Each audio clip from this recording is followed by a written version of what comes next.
रामकृष्ण हरे.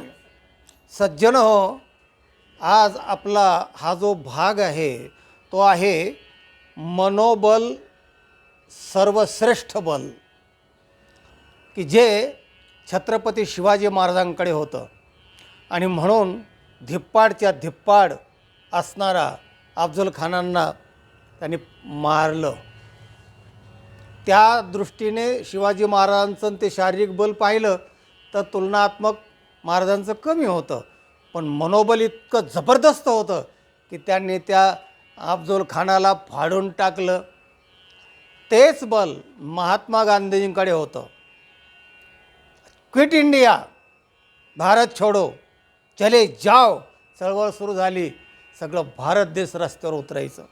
सांगायचं की मनोबल ते होते किती. त्यांचं जर शरीर पाहिलं, ते कपडे आणि ती सगळी मूर्ती, तर त्यांचं वजनसुद्धा काय असेल 50-60 किलो. इतकं ते असे असतानासुद्धा मनोबल एवढं जबरदस्त होतं. मनोबल सगळ्यात महत्त्वाचं आहे सज्जनो. यक्षाने जेव्हा धर्माला प्रश्न विचारला महाभारतामध्ये, सर्वात श्रेष्ठ बल कोणतं आहे, धर्मराज म्हणाले मनोबलो बलो बलम. मनोबल बलातलं बल आहे, म्हणजे श्रेष्ठ बल आहे. मनोबल का जर गेलं ना की मनुष्य जिवंत असून मेल्यासारखा असतो. दृष्टांत पाहूया. एका राजाला अशी एक दुःखद बातमी सैनिकांनी दिली. म्हणले, महाराज, आपल्या सीमेवर परशत्रूचं जे सैन्य आलं होतं आणि त्याला खिदाडून लावण्यासाठी आपलं सैन्य जे लढत होतं, तर आपलं सैन्य पराभूत झालं आणि त्यामुळे आपण हरलो, पराभव झाला आपला. ती बातमी त्या राजाने ऐकल्यावर राजा हतबल झाला. मनोधैर्य त्याचं खरसर एकदम खाली आलं आणि चिंताक्रांत राजा झाला. चिंताक्रांत झाल्यानंतर जी राणी होती ना, तिने असं पाहिलं. म्हणले, महाराज, झालं आहे काय तुम्हाला? तो म्हणला, अरे, आत्ताच सेवकाने, शिपायाने बातमी दिली सैनिकाने की आपलं सैन्य हारलं, आपण हारलो आणि कुठल्याही राजाला हे मरणादतिरिच्यते असं म्हटले. संभावितस्य चा कीर्तीर मरणादतिरिच्यते. संभावित माणसाला अपकीर्ती ही मरणापेक्षाही वाईट असते. तसं मला झालं. म्हणले, सैन्य हरलं काय आणि मी हरलो काय, त्यामुळं मला फार दुःख झालेलं आहे. तर राणी करारी होती. राणी म्हणले, राजेसाहेब, मला याच्याहीपेक्षा दुःखद बातमी अशी वाटते आहे की ते सैन्य हरलं आज, उद्या आपलासुद्धा विजय होऊ शकतो दुसऱ्या युद्धामध्ये, दुसऱ्या आक्रमणामध्ये.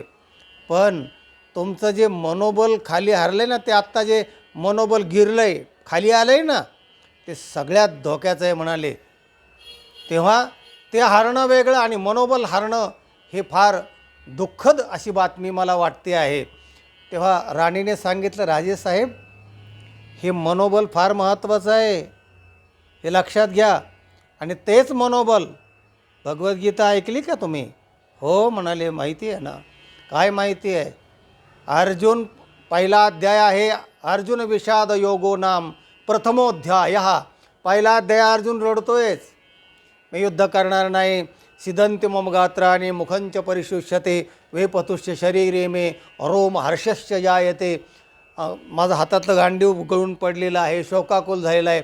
म्हणजे तो हतबल झालेला आहे इतका. आणि हतबल झाल्यानंतर भगवंताने त्याला सांगितलं, बाबा रे, तो अगोदर युद्ध व्हायच्या अगोदरच हरला आहेस आणि तुवा संग्रामो हरिजिंकेला निवात कवचाचा ठावो पिढीला पवाडा तुवा केला गंधर्वासी. हे सगळं शौर्य तेज तो सगळा विसरून गेलेला आहेस आणि तो आत्ता हरलेला आहेस. भगवद्गीतेतला श्लोक पहा, 2-3. क्लेब्यम मा समगम पार्थ नय तत्वय युपपद्यते क्षुद्रम हृदय दौर्बल्यम त्यक्तोतिष्ठ परंतप. भगवान अर्जुनाला म्हणतात, अर्जुना, क्लेब्यम मा, तुझा हृदयाचा दौर्बल्यता, दुर्बलता आहे ना, टाकून दे. समगम पार्थ नाही तत्व उपपद्यते. तुझ्या शूराला, तुझ्यासारख्या वीराला हे क्षात्र तेज असणाऱ्या वीराला हे हृदयाचं दौर्बल्य शोभत नाही आहे. क्लेब्यम मा समगम पार्थ, हे क्लेब्य आहे, हृदयाचा दुर्बलपणा म्हणजे ही वाईट गोष्ट आहे. त्यक्तोत्तिष्ठ परंतप, हे परंतप त्यक्त्वा उत्तिष्ठ युद्धाय कृतनिश्चय, आणि युद्धाला निश्चय कर, असं भगवंताने पुढे सटकवलं अर्जुनाला. आणि त्या समुपदेशाने अर्जुनाचं क्षात्र तेज निर्माण झालं.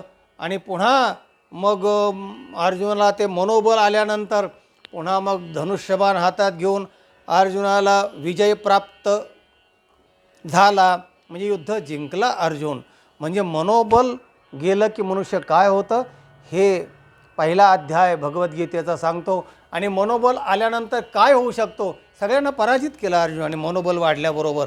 आणि ते मनोबल वाढण्यासाठी त्याला समुपदेशन लागतं, मार्गदर्शक लागतो, आणि तो भगवान कृष्ण होता. मी तुम्हाला सांगते म्हणले, मी राणी जरी असले ना तरी मनोबल हरला आहेत तुम्ही, तर मनोबल तुमचं आलं पाहिजे. आणि हे श्लोक आणि भगवद्गीतेचा उपदेश ऐकल्यावर राजाचं मनोबल वाढलं. आणि वाढल्यानंतर दुसरं जे युद्ध झालं तर त्याने त्या शत्रूला परास्त केलं आणि विजय मिळवला. अशा प्रकारचं राजा युद्ध जिंकला. आणि जोपर्यंत आपलं मनोबल आपलं असतं ना तोपर्यंत खऱ्या अर्थाने तो माणूस जिवंत असतो, खऱ्या अर्थाने. आणि जर का त्याचं मनोबल गेलं, बुद्धी त्याची संपली, तर मग मात्र तो जिवंत असून मेल्यासारखा असतो. असंच चाणक्याच्या बाबतीमध्ये होतं की चाणक्याचे जे सेवक होते ना दूत, गुप्तहेर, त्यांनी सांगितलं, महाराज अहो आपले जे हितचिंतक होते ना आपले सेवक वगैरे, ते राजाला जाऊन मिळाले, शत्रूला जाऊन मिळाले, म्हणाले आता काय आपलं खरं नाही. तेव्हा चाणक्य त्यांना म्हणतो आहे, चाणक्य नीती वाचा, चाणक्य म्हणतो हे सगळे जरी गेले ना हरकत नाही, पण माझी बुद्धी, माझं आत्मबल, मनोबल मला सोडून नाही गेलं ना तर मी पुन्हा त्यांना परास्त करेल. सगळे जाऊ देत, फक्त माझं मनोबल नाही गेलं पाहिजे, मनोबल हरलं, खाली नाही आलं पाहिजे. तेव्हा हतबल होणं म्हणजे जिवंतपणी मृत्यू असा अर्थ होतो. आणि म्हणून सज्जन हो, आपलं मनोबल सतत टिकण्यासाठी चांगलं वाचन, चांगला सहवास, चांगल्या गोष्टी, प्रेरणादायक विचार, भगवद्गीता, अशा सगळ्या वीरशूरांच्या गोष्टी आणि प्रेरणादायक अशा ज्या कथा आहेत ना त्या ऐकल्या ना की माणसाचं मनोबल वाढतं. आणि त्याच गोष्टी ना छत्रपतींनासुद्धा जिजामातेने त्याच गोष्टी सांगितल्या ना, महाभारत रामायण वगैरे सांगून ते मनोबल अगोदरच भक्कम केलेलं होतं. हे मनोबल वाढण्यासाठी हे विचार फार महत्त्वाचे आहेत. आणि ते आपल्याजवळ जर असले तर आपण आपल्या जीवनामध्ये नक्की यशस्वी होतं, हे लक्षात घ्या. व्हिडिओचं तात्पर्यच हे आहे, मनोबल श्रेष्ठ बल.